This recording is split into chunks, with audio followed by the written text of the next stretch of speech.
and the males all fight each other. Okay. It used to be thought that the male, the vanquished one then gets the spoils, but actually the female just watching, she goes and picks the winner. So nice. It's her observations that are actually, it's female choice. It's her reality. Yeah.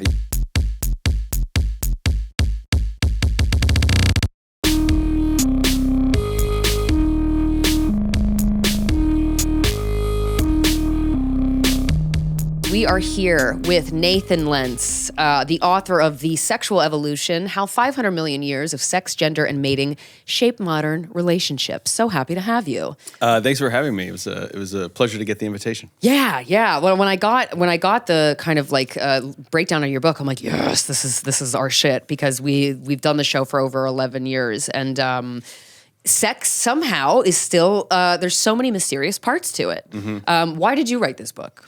Well, it's funny that you asked that, because I wrote this book in a different world than we now live in. Okay, when it comes to sex and gender. I started writing this book about 6-7 years ago. Mm-hmm. And what I was reacting against was increasingly we're seeing young people sort of define themselves or refuse to define themselves with hard categories and labels. And, nowadays everybody's pansexual and demisexual and heteroflexible and polyamorous and a lot of poly out there. Not consensual, non-monogamy, and all this.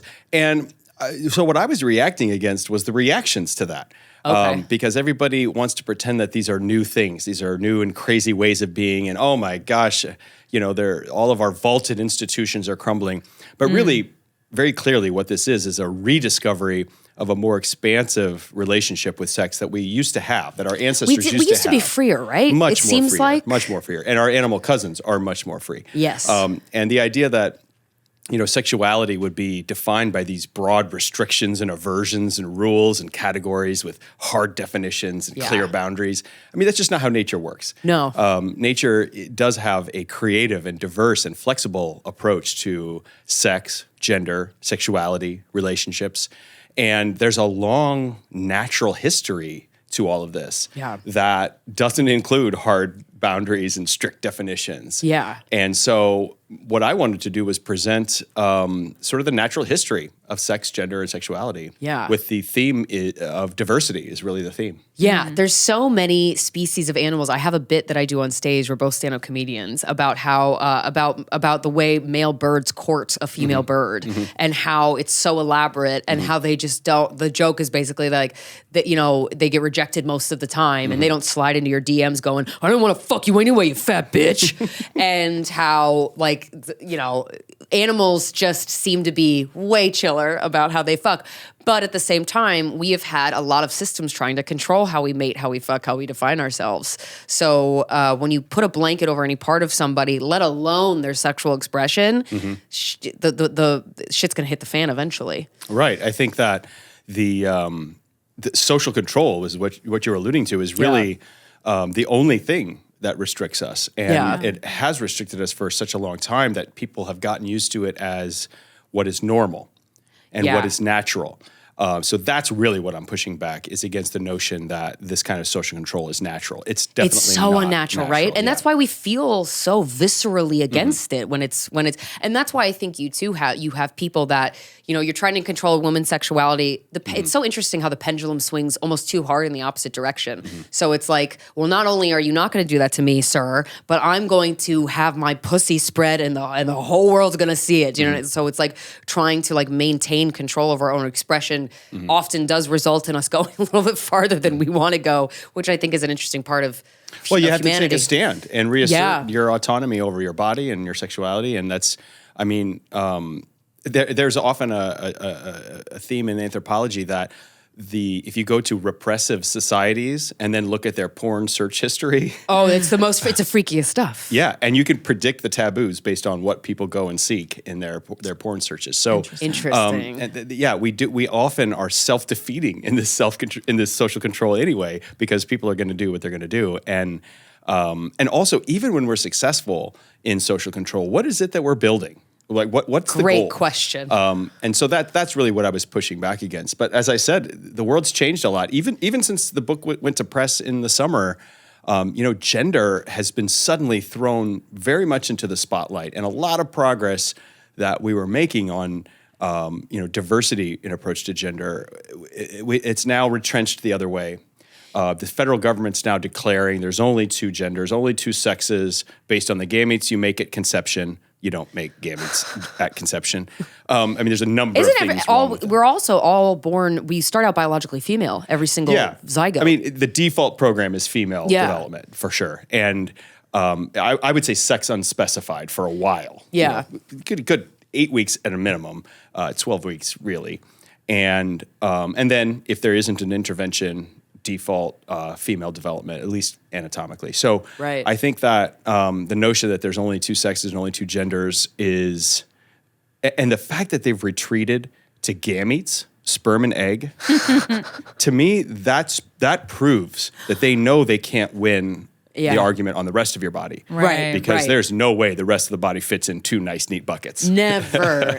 Not even close, right? Yeah. So the only thing that we have that's kind of binary is sperm and eggs. That's their last retreat. It's the only thing they can hang their hat on it so far. I think that's right. Yeah, I am waiting for them to make it illegal to jerk off, because look at all those potential babies you're killing. Mm-hmm. Fuck you. Fuck you, dude. Stop jerking it. You joke, but it was illegal. To jerk off? Yes. Wait, when was it illegal? Yes. Damn. Absolutely. The United States wasn't as bad as some of the European societies from Europeans made it illegal to jerk off? Yes. Wow. Absolutely. So it's Pre-modern nice times. To know. Pre-modern times, any unapproved sexuality or sexual expression would get you in trouble. Wow. And of course, approved meant heterosexual, married, heterosexual, lifelong commitment, consecrated. Yeah. That was the only sex that was allowed. And at what point in history do we really see marriage take over and kind of change the course of our sexuality? Marriage, in the way we understand it now, was really invented by the Romans. Right. And it was invented purely as a way to... They were fluid. To codify inheritance, essentially. Right. They invented legitimacy. Yeah, because I'm like, it has to be, especially the fact that we've, latched onto it here. It has to be related to money, to capitalism, because everything in America, you can go back down and why is this happening? This doesn't make sense. I'm like, oh, it does monetarily to somebody. Right, yeah. Because who got the inheritance? Right. If you go even further back before farming, when everyone lived as foraging peoples live now, so hunter-gatherers, the idea that you could own land or own property, there was no such thing. There were not haves and have-nots. There wasn't accumulation of wealth. Could you imagine that? Everything was egalitarian, right? Everything was much more free. Right. And we lived in smaller groups. And then it was really with the invention of agriculture where you start to accumulate things that could be passed on, including land. There was no reason to be tied to a specific plot of land before that. And that's when you really get started. But what's interesting is marriage began as a polygynous system, one man with several women. Because which a lot of animal species do operate in that. Yeah. And some of them, it's one woman with a lot of dudes. Like when I learned about bees, I was like, I respect bees. I'll never, I love bees now. But there's a species even closer to us that I think is a better model, and that's the bonobo, the pygmy chimpanzee. Yes. So it's a matriarchal society in which sex rules the day. Sexual activity is used for reconciliation, for alliance building, social cohesion, just for fun. They're really the most sexual species that we're in any way closely related to. And what I think is really interesting is we're just as related to them as we are the common chimpanzee, but that's the one everyone talks about. Right. The common chimpanzee, which is aggressive and hierarchical, patriarchal. Kind of nasty to each other, very aggressive. But we're equally related to bonobos, because they're sister species. It's like two cousins of yours that are siblings. You're equally related to them both. So why do we consider chimpanzees, common chimpanzees, the model for human society? Because we've built a pretty nasty society with these hierarchical structures and haves and have-nots. And are bonobos not violent? No, not very much. Look at that. A matriarch can work. Yeah, they're animals, so they're not going to be, not everything they do is something we want to emulate, but they are way less aggressive, way less violent than any other ape. And because they're dominated mostly by sexual activity. And the most common... And women.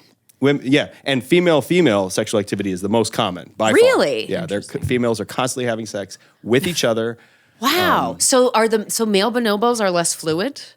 sexually, you would they say? still will have sex with females. They'll still have sex with each other. They're just not as sexual in general as the females. Wow. I guess it's true. They would be somewhat less fluid than the females are. But a male's rank in bonobo society is by the women he's attached to. Their rank what a world. dominates, right? Wow. But in the species we know that are female dominated, what follows is not female dominance over men; it's equality, roughly. Peace. Imagine that. Right. And it's not just like I'm using bonobos and taking them too far. You look at Barbary macaques, you look at lemurs, you look at even some human societies that have become matriarchal or were matriarchal. Again, you don't see women over men.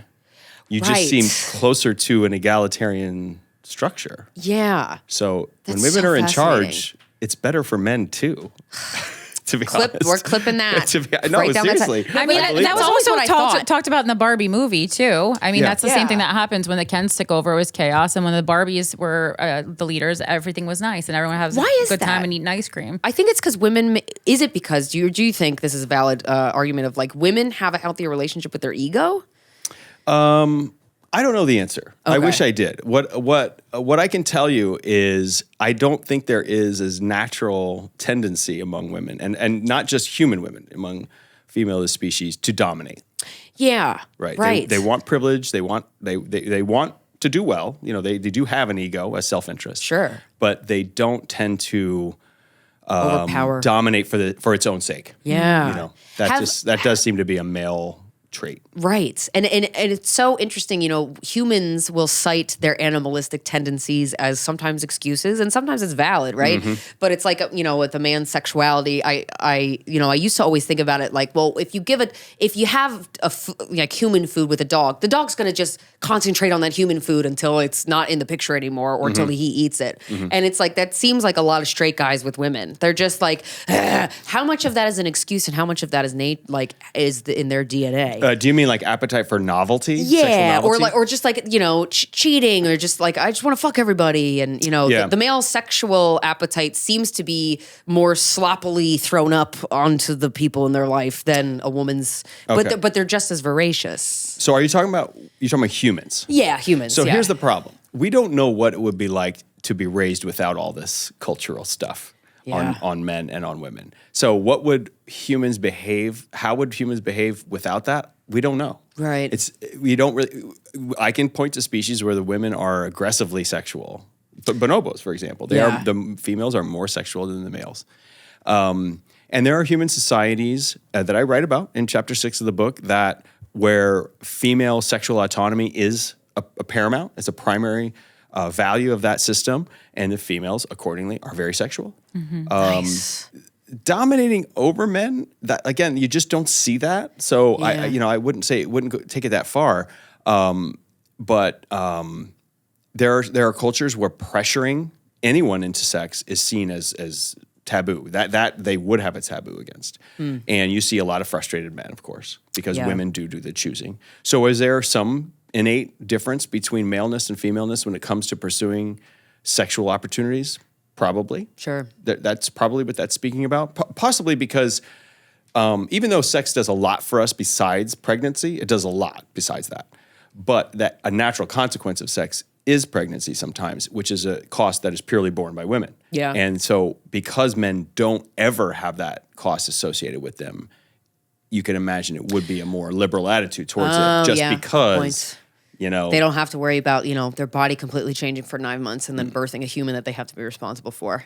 being responsible for it, right? Because Yeah. it doesn't end at birth, right? Right. It's just begun. I mean, 18 years later. And humans are uniquely incapable as infants, right? We need Right. We have the more longest childhood too, right? Such a long childhood. Which is- oh, it's I mean, so fucked. children will not be fully independent for like 40 years, right? So it's an incredible amount of investment. And for one reason or another, we can talk cultural, biology, whatever, women are sort of stuck with that investment. Yeah. So there might be more licentiousness among males and humans. But like I said, we don't really know Yeah. what women would be like if they hadn't had all of their sexuality constrained by patriarchal structures. We don't know. I think too, there's a lot of straight men I know that are afflicted by how much they think about sex. Mm-hmm.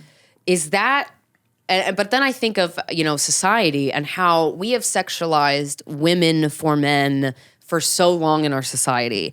And we're giving men what they want. We're feeding them. We're like tickling their sexual appetite. And it's the perfect like foreplay and kind of build for men just culturally and how women are presented to them. So it's like, a result of that can be men feeling entitled to women. But I've talked to a lot of men about who feel afflicted by how much, like they see a woman walking down the street and they see like, the small of her back and they just get aroused and they don't like that. Like they're like, it's annoying to them. What are your thoughts on that?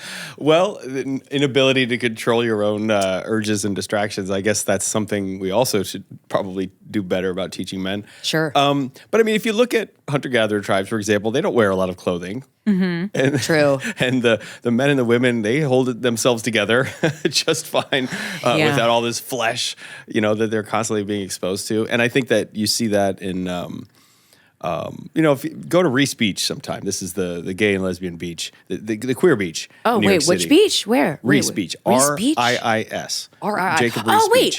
Beach. Is that the nude one? I've been to the nude one. So it's not officially nude. Oh, yeah. You might. There was a lot of fingering happening. Wait a minute. Are you talking about Jones Beach? Or maybe. It was. I know you could see the Island? skyline. You could see the skyline of Manhattan in the distance. And Wait a minute. everyone was naked. You're talking about Sandy Hook, New Jersey. No, it was in New York. I'm pretty sure it was in New York. Okay, because there is a nude beach, an official nude beach in New Jersey. Yeah, I've been to that. I mean, I've passed by that one. I haven't been to it, but I went to the clothed one many times in Sandy Hook. Okay. Yeah, well, As a anyway, kid. Reese Beach is the queer beach. And you'll see, obviously, a lot of flesh, scantily clad everyone. Yeah. And, pretty much everybody knows how to handle themselves. Yeah. It's not like everyone's can happen. fucking on the beach. Yeah. Of course it can't happen. Anytime two or more are gathered, you can have sex. But what I mean is, we grow up with this taboo about bodies and flesh. And so that's how the small of a back can get you out of control, is that it's been hypersexualized. And just showing flesh has been taboo. And remember, taboo creates that sort of forbidden attraction. So it's almost like the second it's taboo, people want it. Exactly. The taboo is part of what's attractive. Right. So that's the problem. And it's not like we can dissect that mentally. It's tough. It just kind of happens. So what if you only get turned on by taboo stuff, though? That sucks. I mean, I think that's a lot of people. It is a lot of people. And that's why we have porn. Right. I mean, I was listening to an episode of Esther Perel's Where Should We Begin podcast on my way here. And this one couple that she interviewed, he has a cuckold fetish for when his wife, it's the only thing he gets off to. It's the only thing he masturbates to. And his wife's like, cool, let's can we just... Oh, that's hard. Because it gets to... And I'm a cuck, so I completely relate. That's why I was interested in the interview. But he had this interesting thing where he really liked it. It really turned him on. The second he came, he's like, why am I self-sabotaging my relationship? I don't want this. He feels bad about himself. There's a spiral there of shame. But there's got to be a healing element to our fetishes, right? Well, again, if it's contextualized and it's healthy, and if you are taking hold of it, like you're taking control of it, and rather than it taking control of you, I think that's probably true. But like in a case like that, you have to, I don't know if this man is in sex therapy. If he's on Esther Perel's podcast, he's probably seeking help. So, I mean, here's the other thing is men's sexual gratification often is very self-directed.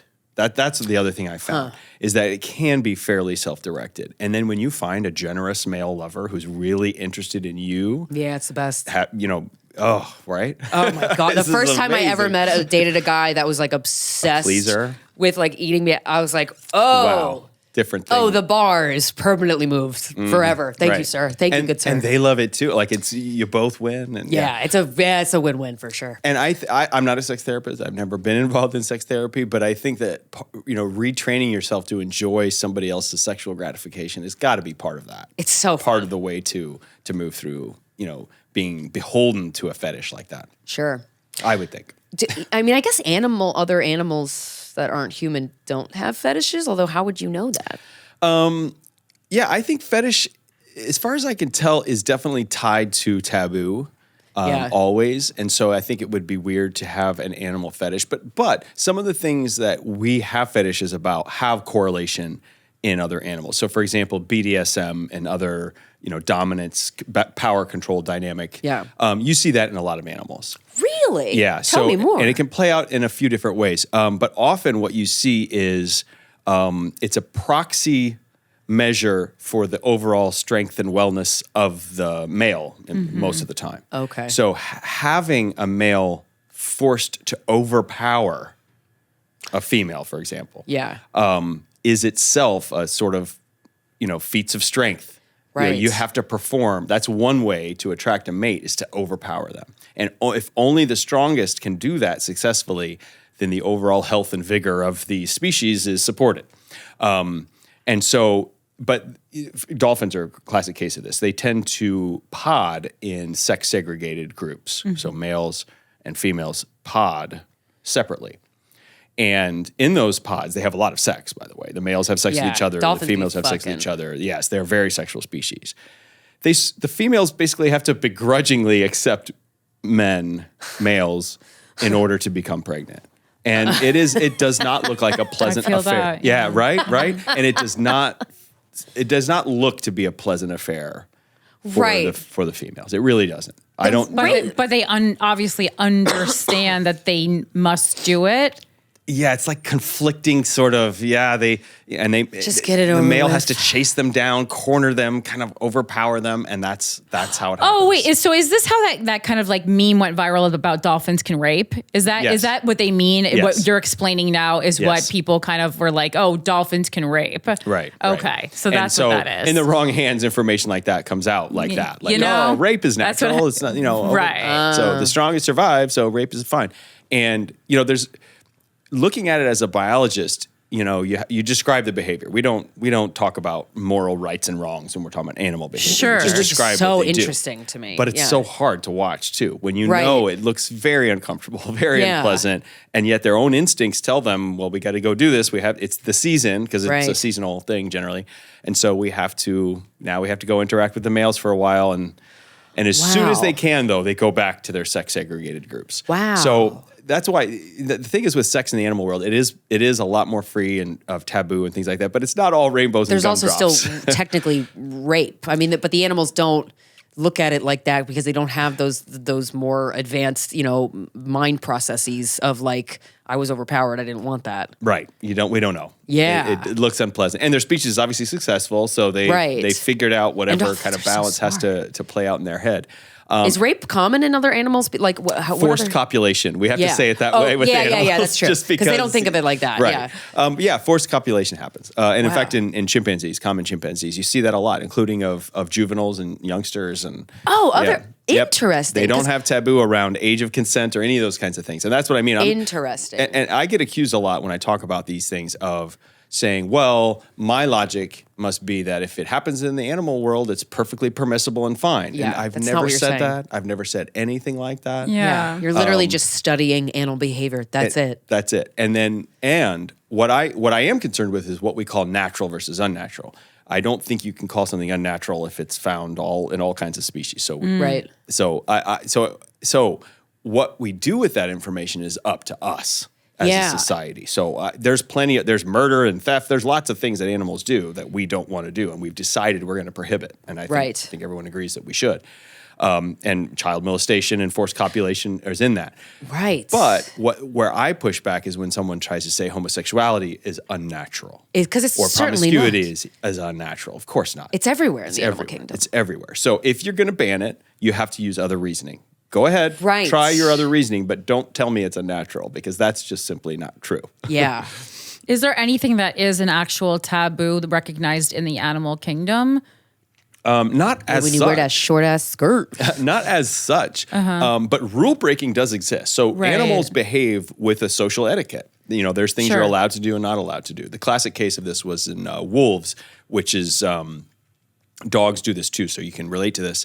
When they play with each other, they weaken their bites. So if you see two dogs playing, they can play for a while and nobody gets hurt. But you know how strong their jaws are, right? Yeah. I mean, they could break a bone with one bite. They could break a bone, but they don't, right? And if they accidentally do bite too hard, the play stops and they are shunned. Yeah. And the animals will turn their back, no one will play, and they have to approach submissively. Wow. The apology bow, it's sometimes called. You've recognized your dog doing that. I mean, the head's low, the tail's down. Yeah. It's like, oh, I'm sorry, I screwed up. Let me back in. I'm saying I'm sorry. And so then they can have a moment of reconciliation. Yeah. And so animals have rules, and when they get broken, there's a policy to get back in, all of that. That's normal. That's natural. Are there rules and etiquette around sex? I'm trying to think. One example I talk about in the book is that in sunfish, males have to, the dominant males have to aggressively court a female. But if it's too aggressive, she bolts. So it's like fine line. It really is like human courtship in that way, where like you have to pursue, but if you pursue too hard, that's a turn off too, right? Yeah, exactly. You have to kind of have that right balance. Of course, what I write about in the book is there's often a cooperator male, and the two of them are actually better at courting a female than one apart because the cooperator pacifies the dominant male, and they have three-way sex if she agrees. If she agrees. If she agrees. How many animals masturbate? All of them. They all do? Really? Pretty much, yeah. But I mean, it's self-soothing, so it makes all the sense. Certainly mammals. Yeah. I talk. You have to break it down a little bit into what kind of animal you're talking about. But mammals masturbate. Anybody, whatever they can find to help them. If they can reach, if they can't, porcupines masturbate. Think about that for a second. Yes. Are you serious? Yes. So yeah, pretty much all of them will. I mean, and why wouldn't they? And that's the thing. Yeah. And what we see is, of course, when they're in captivity, they masturbate a lot more than they do in the wild. And of course, the early interpretations were, it's an artifact of captivity. Listen, you jerk off on your days off more than you do on busy days too. Like, that's normal. You have things to do. You got to go find food. Exactly. Yeah. You don't have time to masturbate. Yeah, and you can't get horny when you're hungry. For most people. So, knowing what you know as a biologist about forced copulation, do you have any thoughts about breeding? Like when humans get involved in, like dog breeding, putting them in contraptions and forcing another dog to have sex with them? Because I mean, looking with the human eye, you go, that does not look great to me. Well, increasingly, with horses and livestock, I don't know so much about dog breeding, but with livestock and other larger animals, they do frozen semen collection and insemination. So there isn't really copulation so much. That way you can get a really prized bull.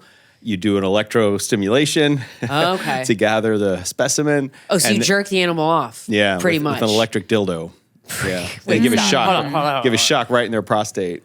Oh, really? So male animals also have a G-spot in their prostate? Mm-hmm. Shut the fuck up. Yep. Wow, this is so interesting. Because penetrative anal sex is also very common in nature. Good for them. Yeah. That's great. I mean, there was a period during this podcast where I was trying to, once I experienced my male partner having an orgasm that way, I was like, this is the coolest thing ever. And I preached it across the world. Any man who hasn't had that done is really missing out. I'm like, oh, you're missing. You don't even know, dude. Okay. The prostate was put there for a reason. Yeah. Why would God put, or whoever the hell put this magical button for you to not push it? Yeah.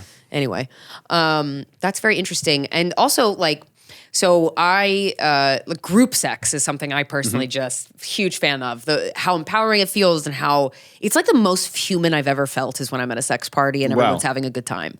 You just feel alive in a way that nothing compares to it. There's a lot of animals engage in group sex, right? That's right. Yep. So they also understand the benefit of it.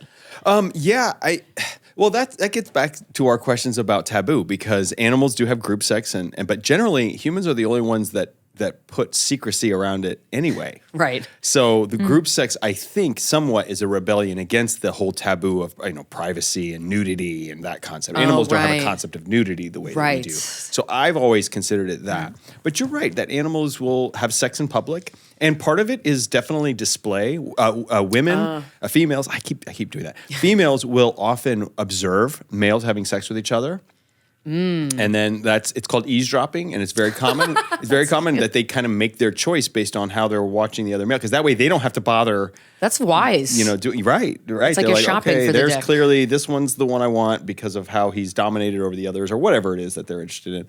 And eavesdropping's got me. Siamese fighting fish. I don't know. Like the betas, they're sometimes called those fighting fish. They're really colorful, small, little, and the males all fight each other. Okay. It used to be thought that the male, the vanquished one, then gets the spoils, but actually, the female just watching she goes and picks the winner. So nice. It's her observations that are actually, it's female choice. It's her reality. Yeah. She picks the winners and losers by watching. That's amazing. I'm like jealous of animals because they can just be themselves and not get, like, they don't analyze themselves, it seems. Right. So that inner contemplation is as much a bug as it is a feature of humans, because we always think of ourselves, we're so smart, and we're the vaulted position in evolution. We've really at the top of all the creation or whatever you want to say. But look at the world we've built for ourselves. It's really hard to defend the notion that we're superior to any other animals, considering the last election and most of the ones before it, and the kind of society we've built, and the amount of misery and struggle that humans have now. Yes, we have iPhones, but we also have massive amounts of depression, anxiety, suicidality that's just not common in other animals. Do other animals kill themselves? So not the way we think of it as a death by suicide. Okay. No. Like it's accidental. Like it is shit, really thought there was a bottom to that cliff. Yeah, there's like some strategies that naturally end in death. Like spawning in salmon is a mortal process. Right. But I mean, the intentional removing myself, no, there's no equivalent really of that in other animals. And so, I think that humans, we consider ourselves the best because we're the judges. So if we write the rules of what it means to be great, so of course we're the greatest. But if you look at general happiness and flourishing, it's really hard to say that because a small number of people are doing really great right now and everybody else is not. So, but animals can be depressed. I mean, because that's for sure. I mean, we see it. Where do you see it though? When they're in captivity. Mm-hmm. Yeah, zoos and in your house. Yeah, exactly. When people are involved. When they live in our world. Also, the only time I've ever seen an animal overweight is when it's a dog or a cat. So there's a person in its life that just allows it to. I'm like, wow, animals also, like I always forget this. They know how much to eat. Well, they would certainly self-regulate better in the wild, I think, they're also more limited by what they can do. So unlimited food generally isn't, although there are species that do. For example, gorillas live in a salad bowl, that's their food. So, and they self-regulate just fine. I also think it's fascinating. I watched a video. I'm vegetarian at the moment and probably will eventually be just going full on vegan just because for so many reasons. But one video that came across my feed recently that was very interesting is think of all the animals that you eat as a meat eater. None of them eat meat. Right. They all eat vegetation, which is so interesting. And then it made me realize there's actually not a lot of animals that eat There's always going to be less. So you have like a pyramid, right? So it takes 10 herbivores to feed one carnivore. That's kind of how you think of the ratio. So at the very bottom, you have like plankton and plants, and then you have the plant eaters, and then you have the meat eaters. And then if you're really a deep food chain would have an even trophic layer, which is the predator of the predators, but very rare. Right. And those would be very few and far between, and the most vulnerable to any collapse in the system. So that's why you don't see a lot of those really long food chains. Wow. 4 layers at the most, right? Producers, and then consumers, and then secondary consumers. And that's true in the oceans as well as on the landscape. You don't see that many trophic layers, as we call it. There just wouldn't be enough. Yeah. But what's interesting is we think of that as the top of the food chain, but actually the decomposers are above that, and they decompose. Anyway, it is all a cycle. There was a study I read not that long ago about this tribe that was like one of the few remaining remote tribal people, humans in society, and they were given phones. They were given Wi-Fi, and the depression rate soared. The amount of babies they were having went dramatically down, and it made me go, if there was a way for some reason, hypothetically, to give an animal pornography, the species would be eliminated. Right. Because it's easier, it's more convenient, it's whatever. Even though animals do masturbate, but it's like, and I'm curious, like, do you like? I don't know if any of your studies have led you to this of like, does porn ruin people's sexual freedom and expression? So I'm definitely not like a prohibitionist on almost any of this stuff, but I do tend to think that porn desensitizes you to sexual stimulation, visual anyway. Yeah. And I've noticed myself, if you step away from it for a while, your sex life gets better. Yeah, like a bra strap turns you on. Yeah. And I'm like, isn't that a better way to live? It is. You don't got to see a gaping asshole filled with cereal or something to get off. Like, that sounds nice. Yeah, and that's the thing is you'll need it or want it more and more and more until and nothing but that will satisfy you. So yeah, I think in general it's not good for the individual.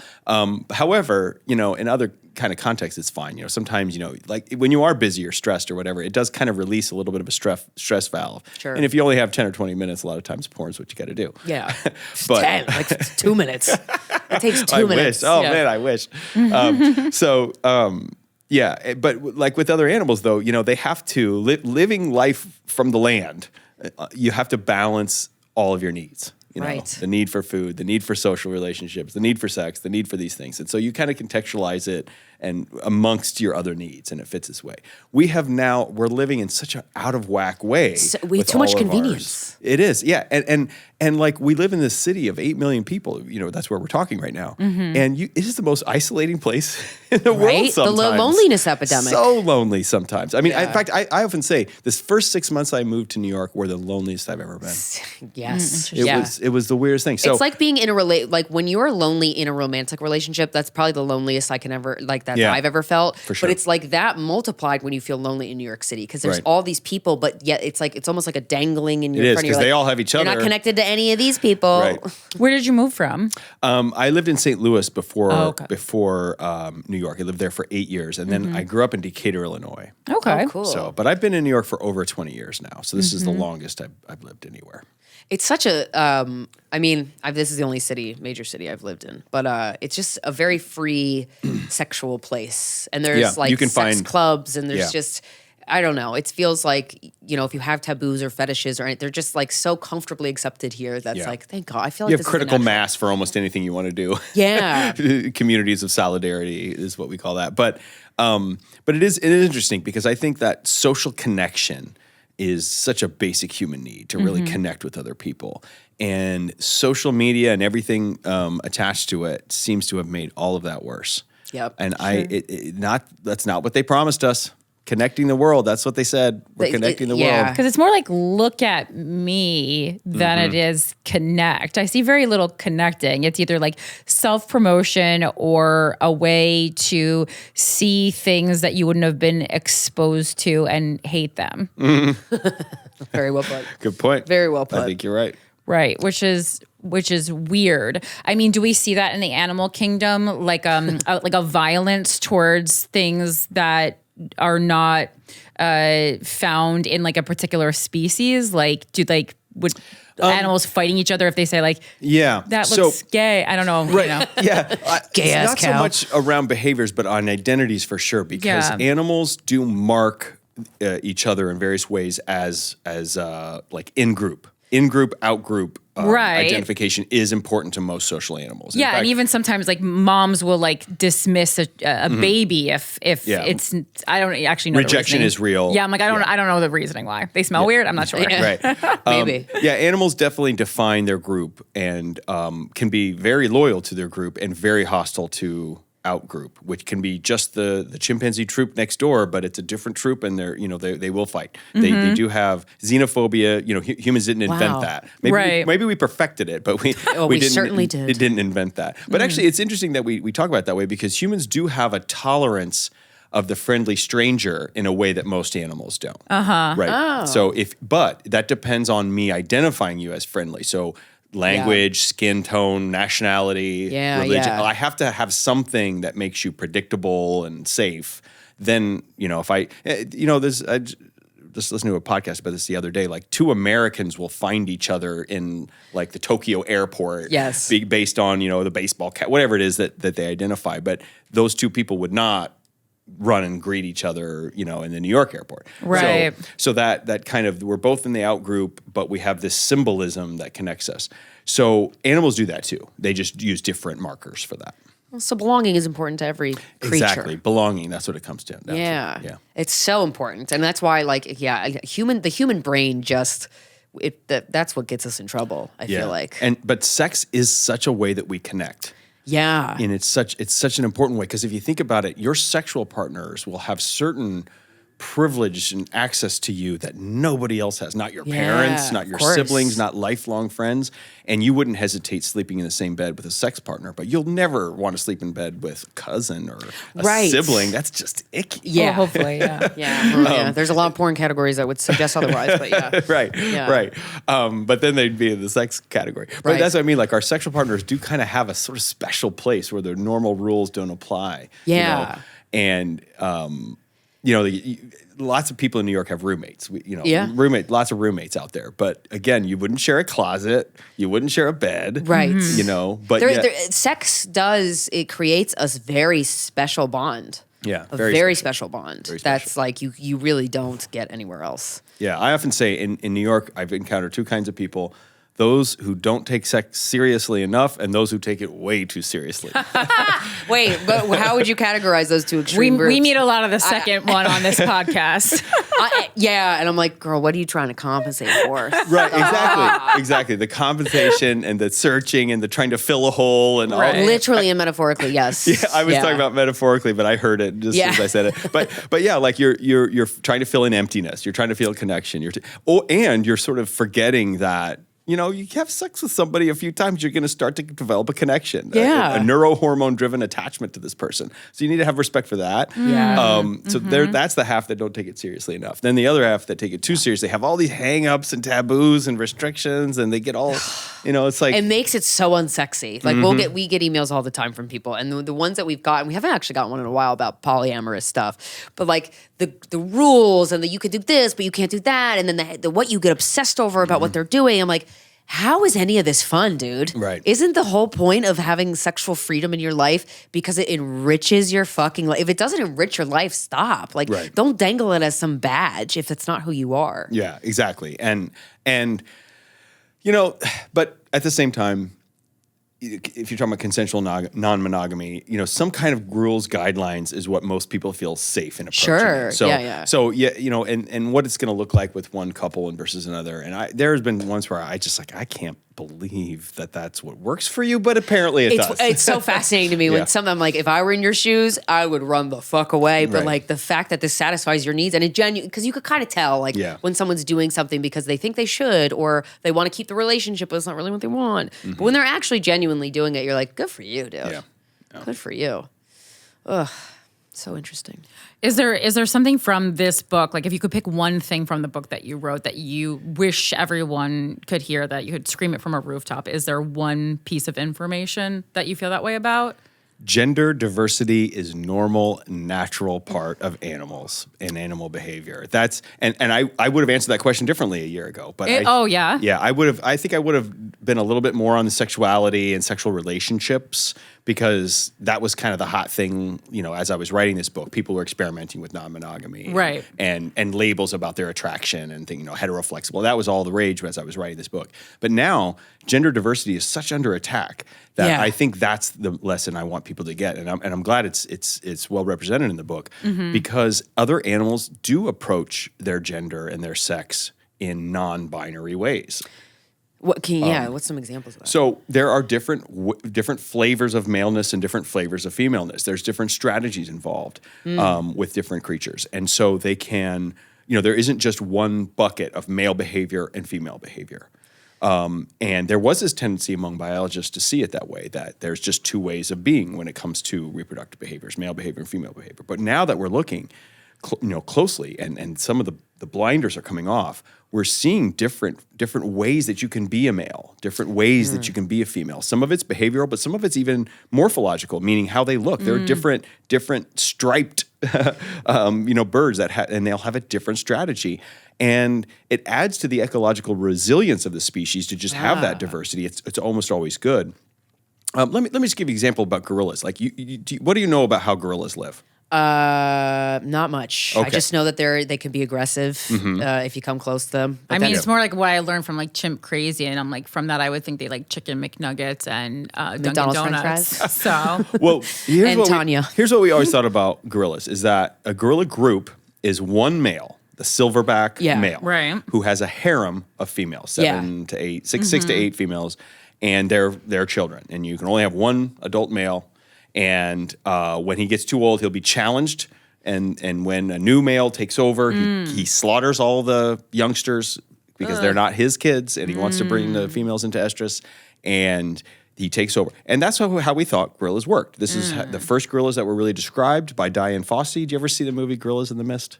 No. That's a I biopic haven't. of Diane Fossey.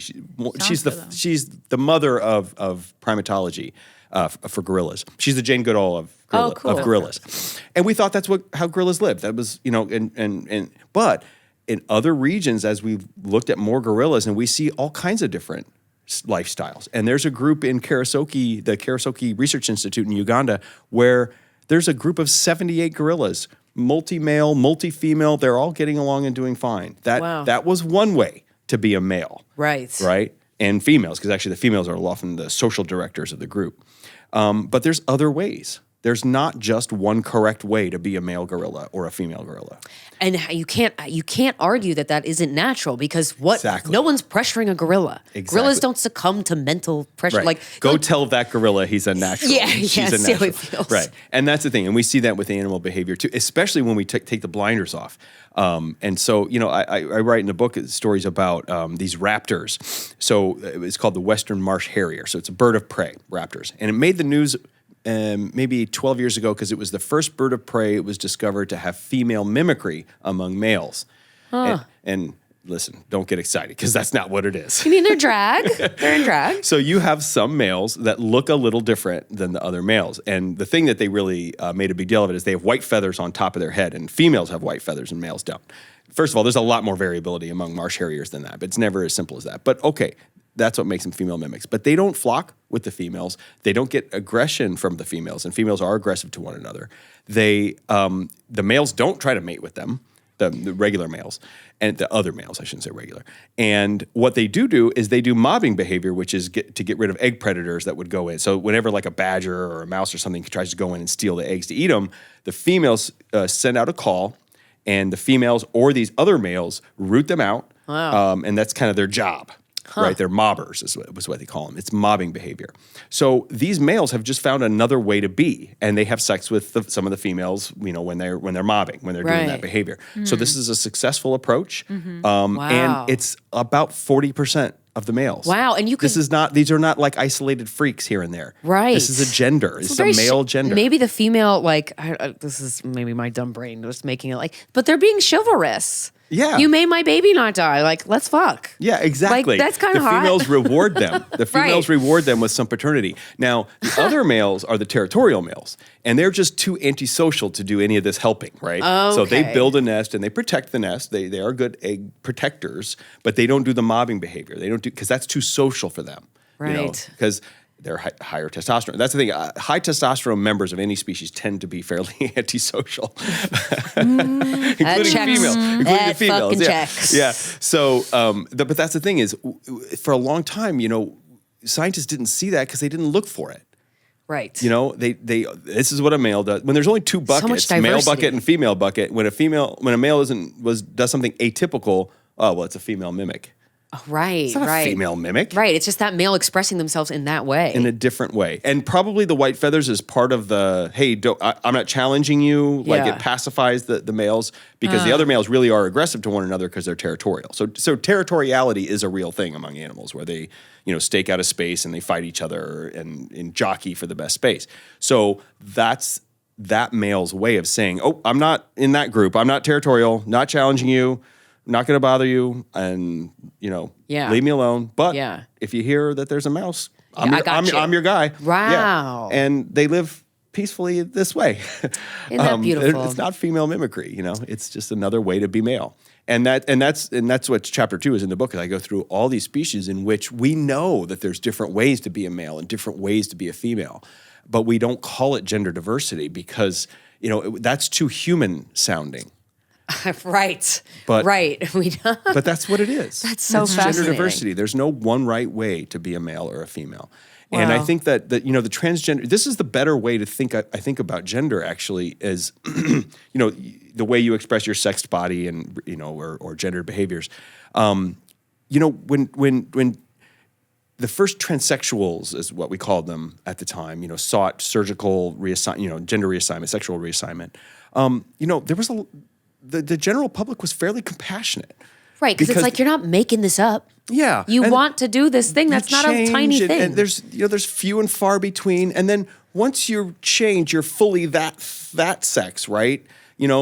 Our coveted categories were intact. Oh, you just move from this bucket to that bucket, we're okay. But the transgender community now is beyond that. Right. They express masculinity and femininity in creative combinations. Yeah. They're not trying to fit in and pass as one or the other. Right. It's not like if they get a surgery, now they're not transgender anymore. Mm-hmm. Yeah. And that's why it bothers people, because the social control element of the two buckets. Oh, wait, which one are you? Are you a boy or a girl? I don't know how to deal with you. People get violent when they feel confused. Yes, which is a very interesting thing to me. The categories are comforting. And it upsets people. But to bring this full circle, that's what you see in other animals, right? A male is not a female mimic just because he plays around with gendered behaviors. He's just a different kind of male, for example. So the parallel for transgender community is the gender diversity we see in animals, and that's natural. It's common. It's helpful even to the species to have that different diversity. We've known that diversity is good. We just are now finally starting to accept that diversity of sex and gender is good. Right.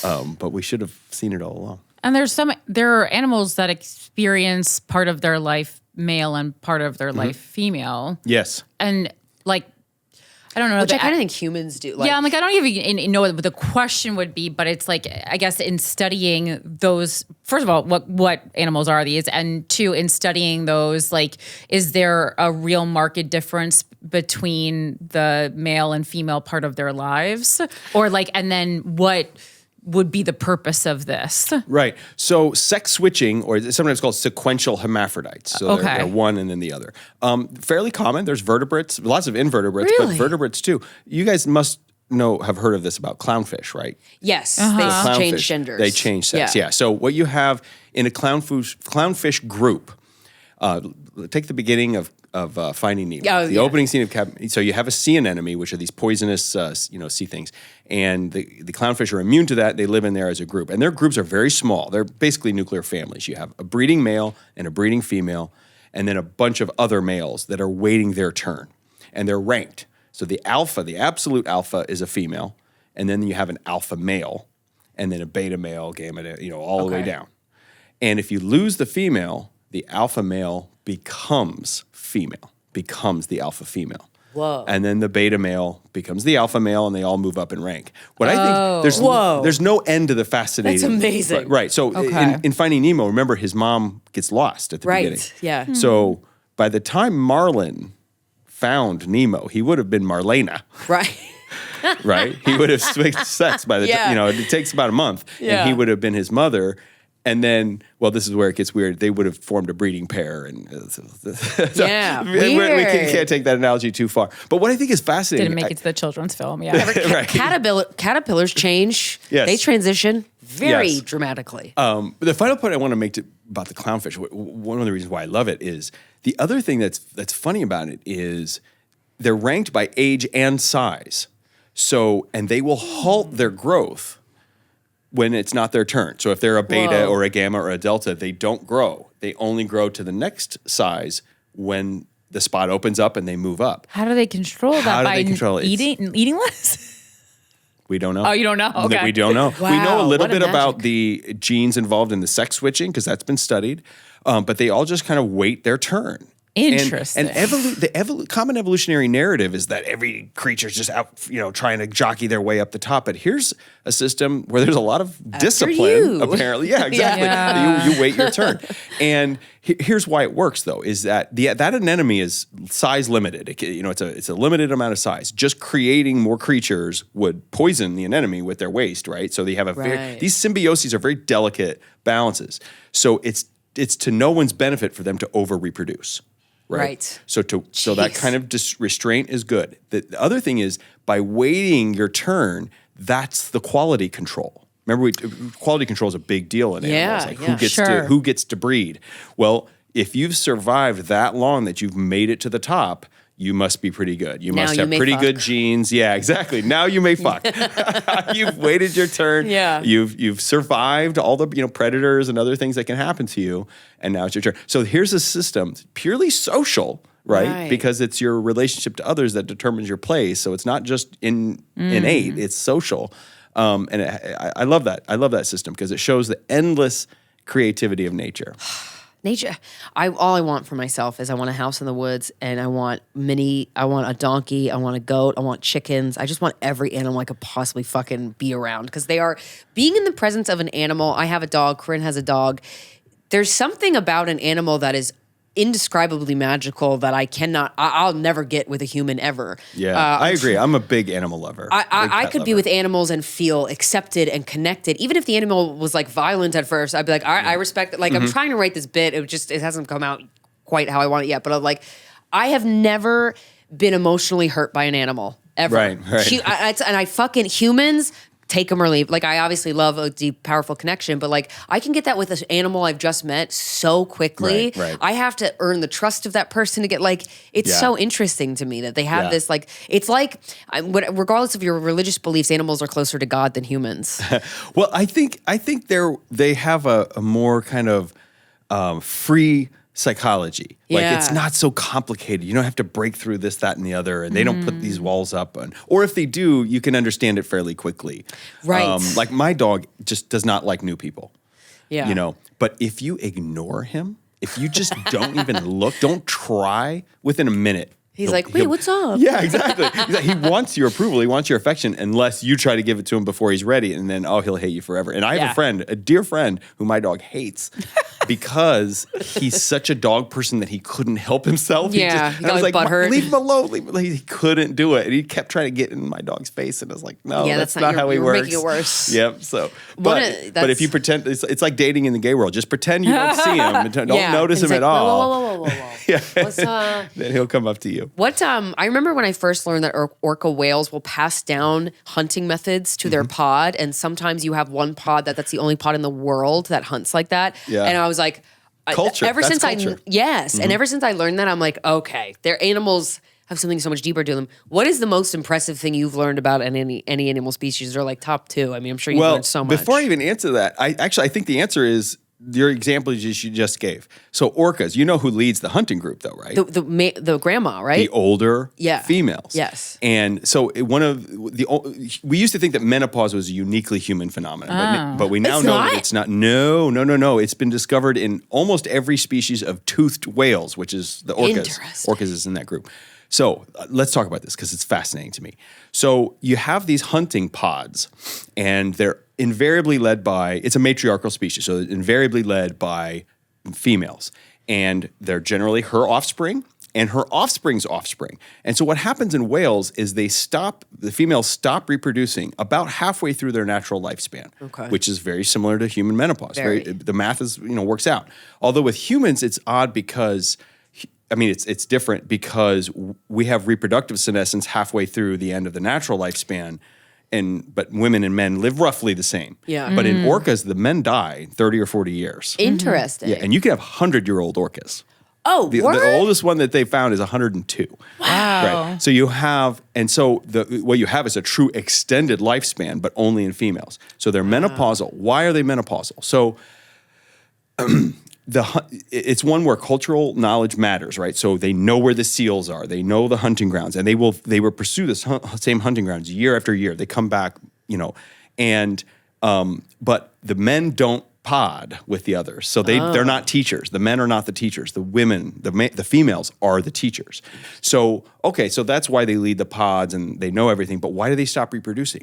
Well, at a certain point in her life, it works out better for her to support the children that she already has and her children's children rather than just simply producing more that will compete with each other. Oh. Right? Because they are apex predators. You can't have a bazillion of them around or they eat up all the food and then you're done. Right. So, and remember that the groups will compete with each other. It is a competitive world out there. So having a smaller group but with better knowledge, better investment makes more sense for them.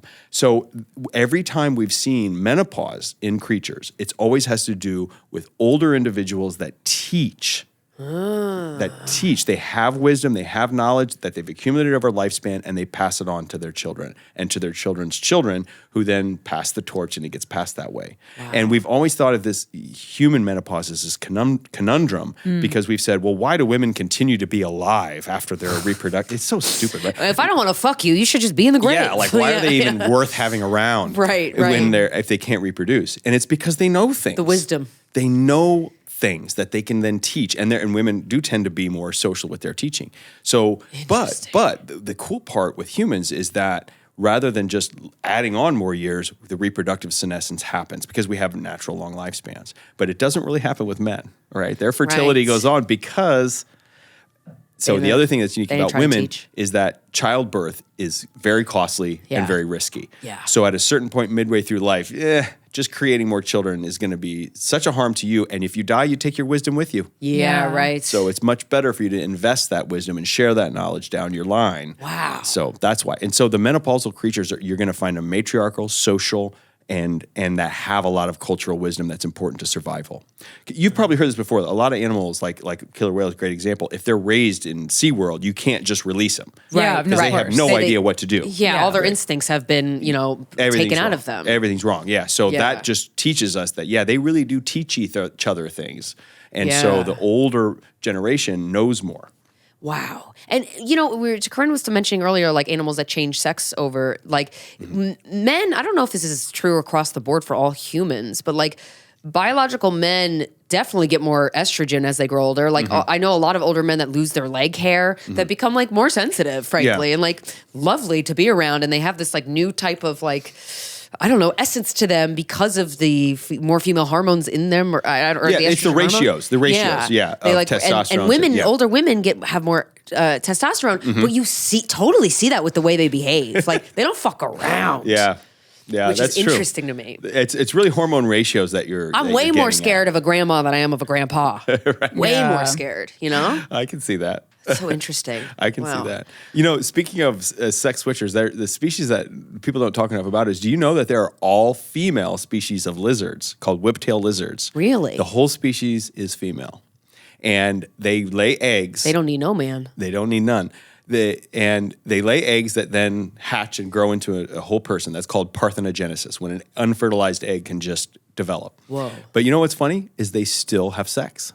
And they are induced ovulators, so they'll only ovulate when they have sex. So the females will take turn mounting each other and then lay the eggs. That's beautiful. Isn't it? We can't get rid of sex. Even if you get rid of men, you can't get rid of sex. Wow. Everyone still wants to fuck.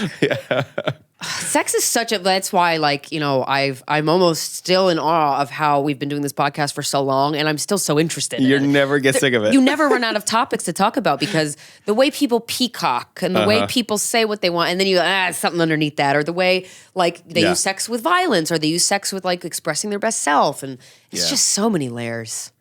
Yeah, so a lot of, layers. and when you connect with someone really well that way, all kinds of vulnerability comes down, and you'll be honest about things, and you're like, man, I can't believe I told him that. Yeah, but then it's like, you could do a trust fall. It's good. Yeah, it's good. And man, we've all been burned by that, haven't we? Amen. Amen. Yes, we have. That's how this podcast got started. Well, thank you so much. This has been such a fascinating conversation. I think the work you do is so important, of exposing how nature has been behaving this whole time. Yeah. And I think humans have the most to learn from animals, but we rely on humans like you to research the animals, to relay the information. So truly, you are doing very important work on this planet. So I really appreciate it. Thank you. And you too. Thank you. Very much, you too. What would you like to promote? Obviously, your book, The Sexual Evolution. I want everybody to buy it. This is the cover. It's so fucking fascinating. Anything else you'd like to promote? Your social media, speaking engagements? You can find me on social media by searching my name. I think I'm the only one. But I'll tell you this. The only thing I do in social media is promote my books. Yeah, as you should. I really dislike social media. Yeah, I mean, it's not great. It's anti-human. It feels wrong. Something about it feels very icky. Yeah, somebody I know was just I sent him something. He's like, do you only use this account to promote your book? I'm As like, you should. Yeah. Yeah, you're very healthy about it. Yeah. But anyway, you can find me on social media, and I do respond to DM. DM me, and I usually do respond. But I want to promote the idea that diversity is good. It always has been, and it's such under attack right now. And it's just such a shame that such a small segment of the population, if you look at the transgender community, is causing such a stir among reactionaries. It's like, get over it. Well, they're being used as pawns too. Yeah, it's like, let them fucking live. Yeah, exactly. They're not bothering you. They don't want to bother you. They don't want to be around you. Just let them live. Yeah. And that's the thing that people don't really understand about the gay community. Most people don't want to be around you. Yeah, just let them live. They don't really get that part. Yeah. They didn't get the memo. Yeah. That's great. Well, thank you so much for sitting down with us again. Pick up this book, The Sexual Evolution by Nathan Lents. This has been Guys We Fucked, the anti-slut shaming podcast. We'll talk to you next Friday.